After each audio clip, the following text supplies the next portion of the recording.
I want to talk about things that I have learned through divine inspiration from the Most High, El Shaddai. I want to talk about imagery and idols and crosses, people kissing feet of statues. These are the devices of Satan. Anything that Elohim loves,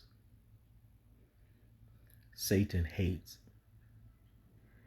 And what I've learned is that Satan's devices can be easily spotted if one just look for it. Now, I'm going to start this off by giving the definition of what it means, a graven image. What is the definition of that according to the scriptures?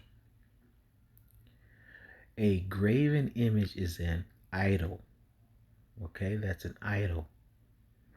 An object, it can be an object, remember that, or an image, it can be an image. Object is something that's made like a statue or a carved image of a cross that people wear on their neck. That can be an object.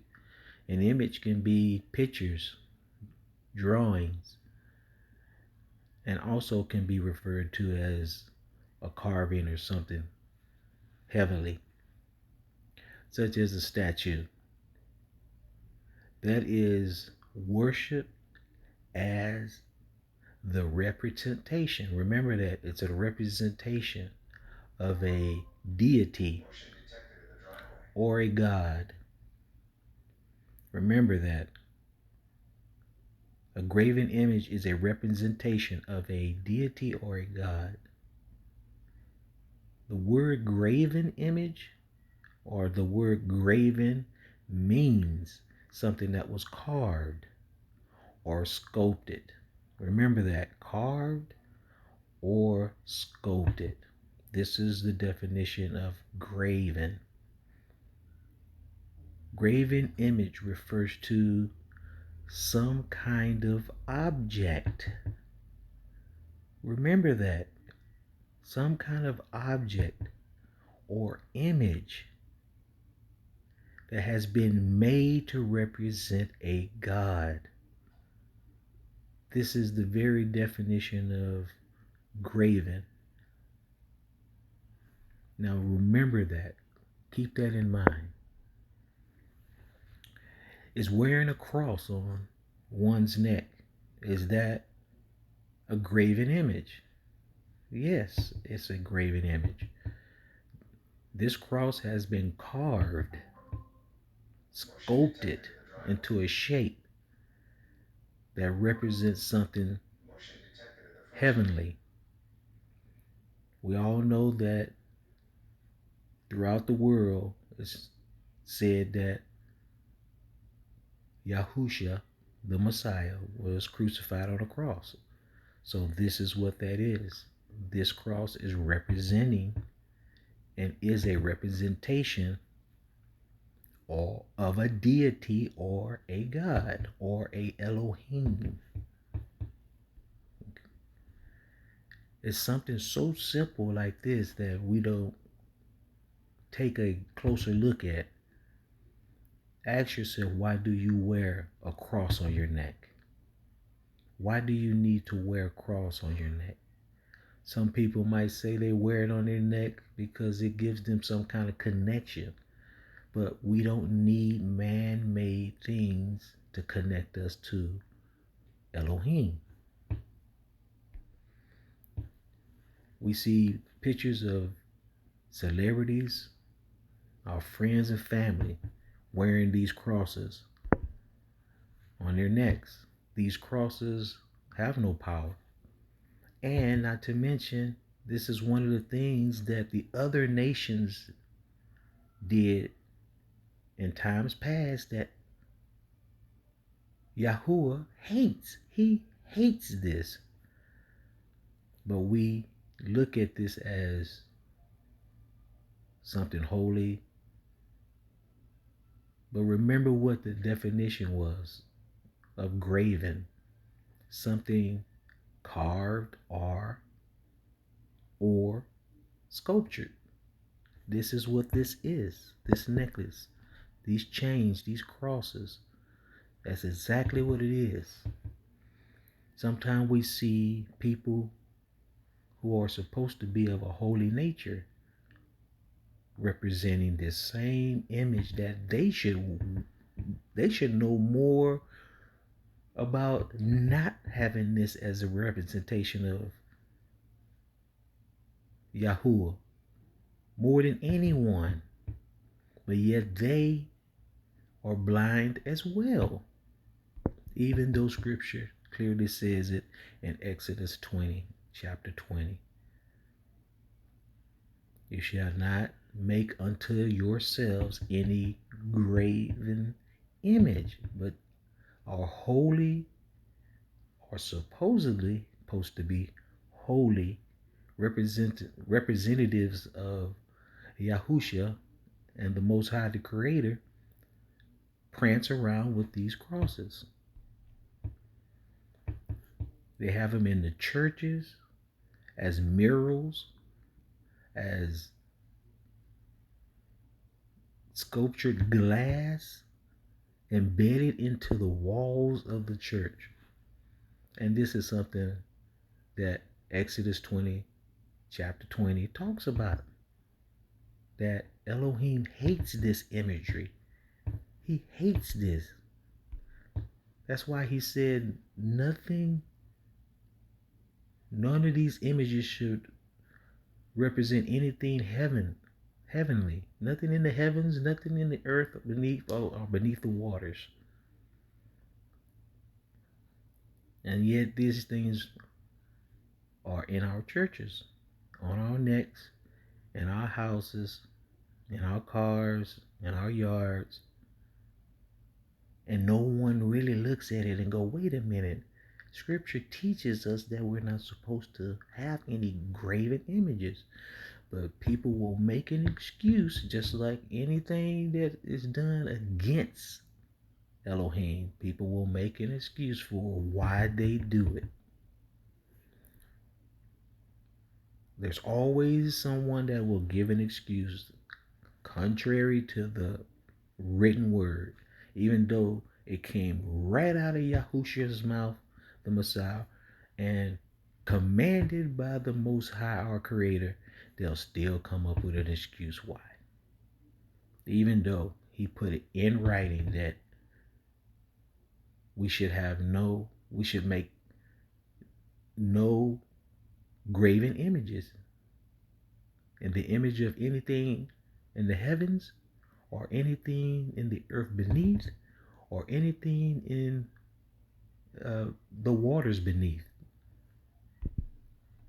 But yet we got these people bowing down in front of these idols, and bowing down in front of these images and these carved crosses in our churches, in the synagogues.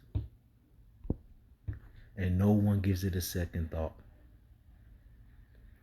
And sometimes there's trickery of the mind that has to be identified too.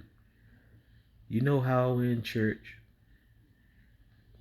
the pastor standing at the podium, the congregation is facing the pastor, and he says, let's bow our heads and pray. And there's a cross over his head or behind him, or there's a cross on the podium that he's preaching from. And we bow our heads facing this cross and the pastor. That's trickery, because now you're bowing your head to the image, to the carved image, the sculpted image of a cross, because it's in front of you and you're bowing your head in that direction. Satan is very clever Very clever. And we have to be careful of following these supposedly representative of the Most High, because they are promoting the very thing he hates. The Catholic Church is a really big one on this, because most people see these things, and the things that we see, we tend to mimic. So when we see our teachers of the divine scriptures doing things that the Most High hates, we tend to think that this is a holy person and that it must be okay, or it no longer matters. Another trick of Satan to use people in authority, and especially in a position of influence in front of the masses, to hypnotize them into doing this thing. Because the Pope bows to Mary the statue, he bows to the cross with the Messiah nailed to it. People do the same thing. They bow to Mary. Sometimes people bow to man-made statues of men. This is all trickery. This is things that Yahushua hates. Elohim hates this. But yet people do it and don't think a second thought about it. People be kissing these statues, be kissing these crosses, be kissing the cross with a carved image of Yahushua on the cross, and they be kissing the head of it, kissing the feet of it. And once again, the Pope and all our representatives of the Most High are condoning this. They're allowing it to be done as if it doesn't matter anymore. This is the divine inspiration that I've got from studying the wisdom of Elohim. People kissing the feet of a statue. That statue has no power. It is not even alive. It can't move.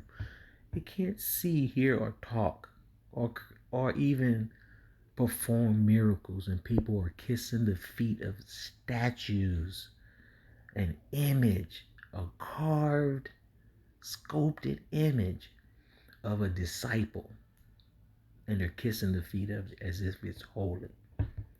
When the Most High clearly says not to do this.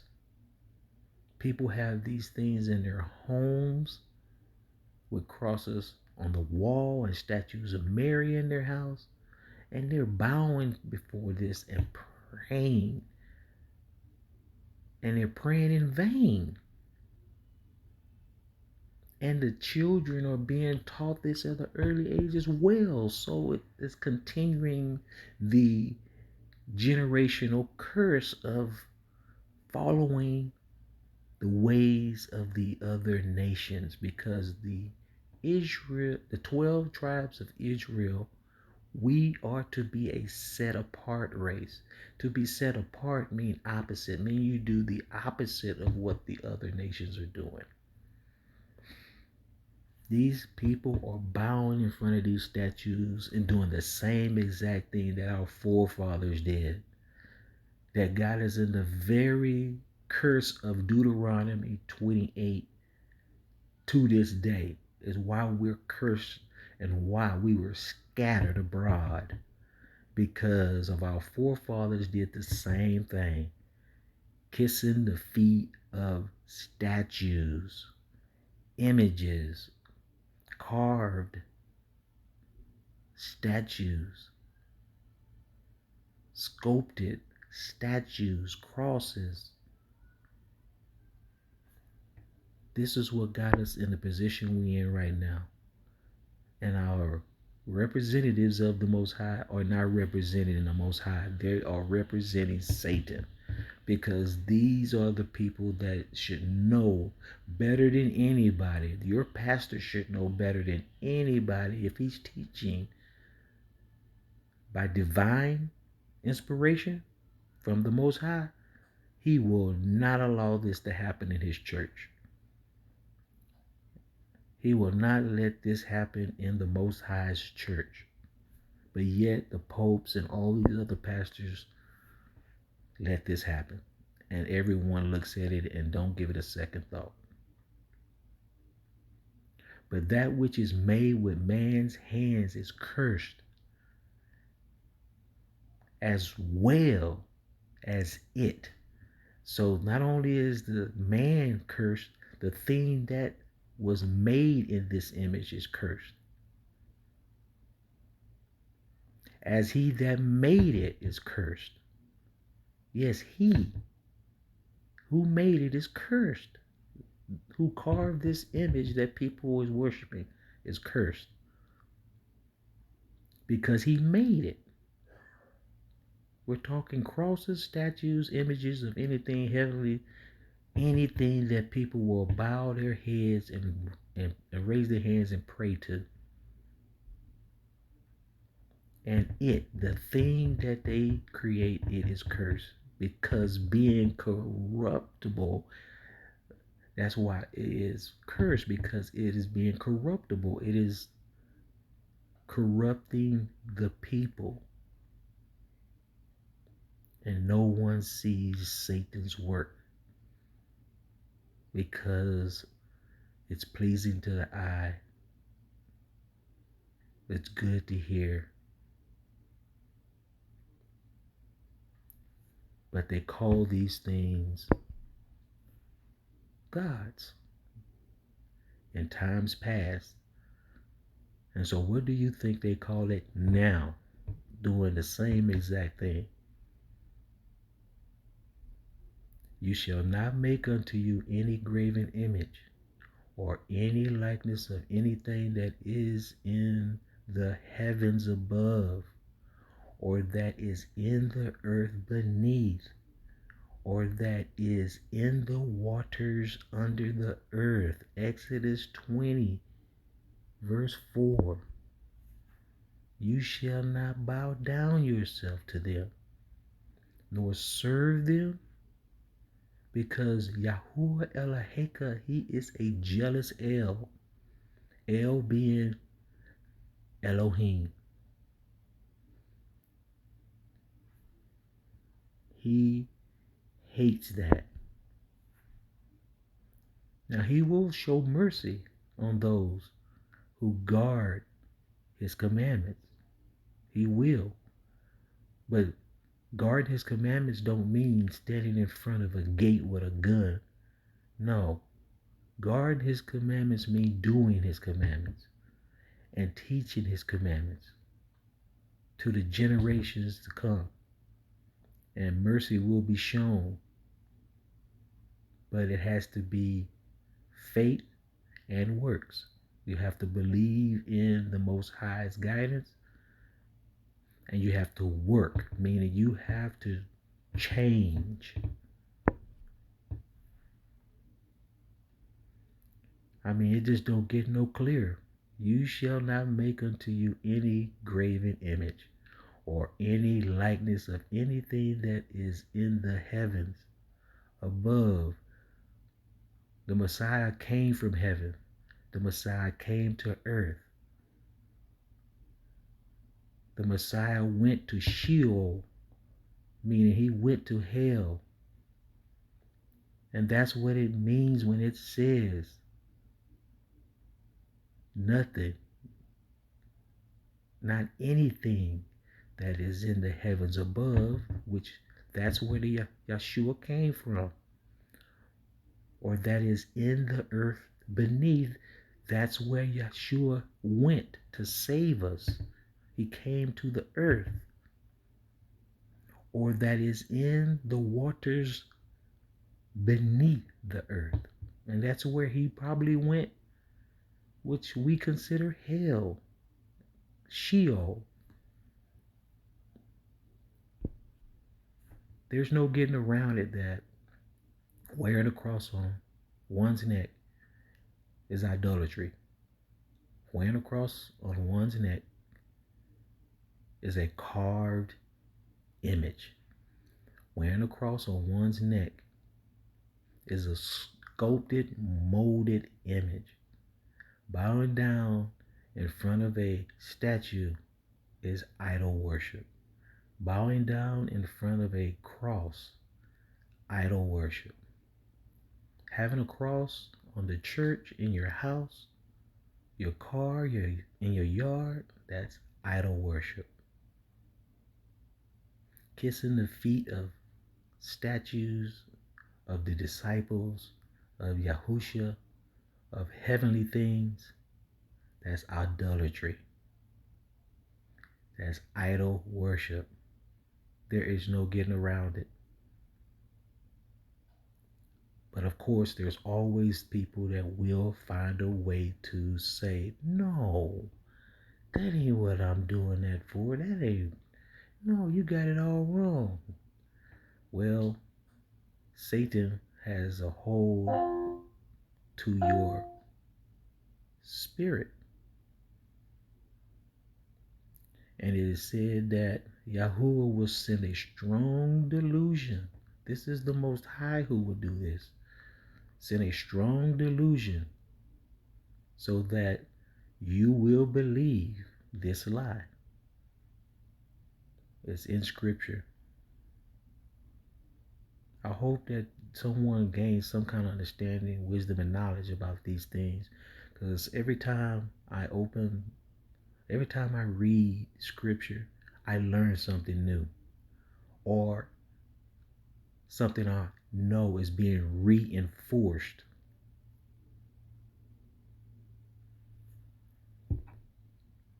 We need to release our attachment to this world, because this world will pass on. And the things that I spoke about, you won't miss them.